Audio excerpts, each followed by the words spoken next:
ስለ አዲስ አበባ ውብ አበባ እንደስሟ እናደርጋታለን ሲባል ብዙዎች ሙሉ በሆነ መንገድ አይረዱትም። አረንጓዴው ውበት መብራት አድርገው ይረዱታል። የመጀመሪያው ሰው ነው። አዲስ አበባ ለነዋሪዎቿ ምቹ ከተማ እናድርጋት።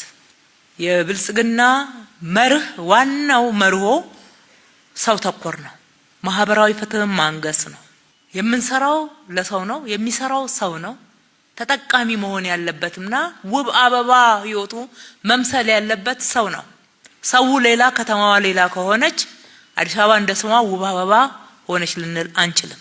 ስለዚህ በለውጡ ማግስት የጀመርነው አንዱና ትልቅ እጥፋት የምንለው የአሰራርና የአስተሳሰብም መሰረታዊ ለውጥ ያመጣንበት የአዲስ አበባ ህፃናት ባዶ ሳህን ይዘው መማር የለባቸው፣ መራብ የለባቸው። ልጆች እየተመገቡ የማደግ መብት አላቸው።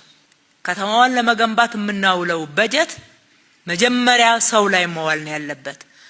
ለመንገድ ሲመደብ፣ ለውሃ ሲመደብ፣ ለትምህርት ቤት ለጤና ሲመደብ የማይቃወም ኃይል እንዴት የመንግስት በጀት ብድግ ተደርጎ ለእንጀራ ለውሃ በየቦታው ይባከናል ነው የተሰማው ድምጽ። መለስ በላቸው አስታውሱት። ትችቶቹን አስታውሷቸው።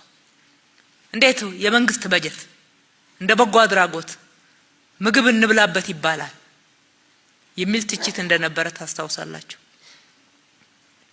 ግን ትውልድ ላይ ኢንቨስት ካላደረግን በስተቀር ሀገሩን የሚወድ መሰረታዊ ለውጦችን ሊያመጣ የሚችል ትውልድ አናገኝም። ምን እንደዚህ አይነት ትውልድ የሚሉ ትችቶች ይሰማሉ። ያልገነባነውን ትውልድ እኮ ነው። ያልሰጠነውን ያልዘራነውን ፍሬ አፈራ ብለን ትውልዱን እንወቅሳለን፣ እንከሳለን። ይሄ ትክክል አይደለም ነው ያልነው። የዘራነውን ነው ስጠን ብለን ስንዴ ከዘራን የስንዴ ፍሬ ነው መጠበቅ ያለብን። ስለዚህ የትውልድ ግንባታ ላይ የመጀመሪያው እርምጃችን ነበረ።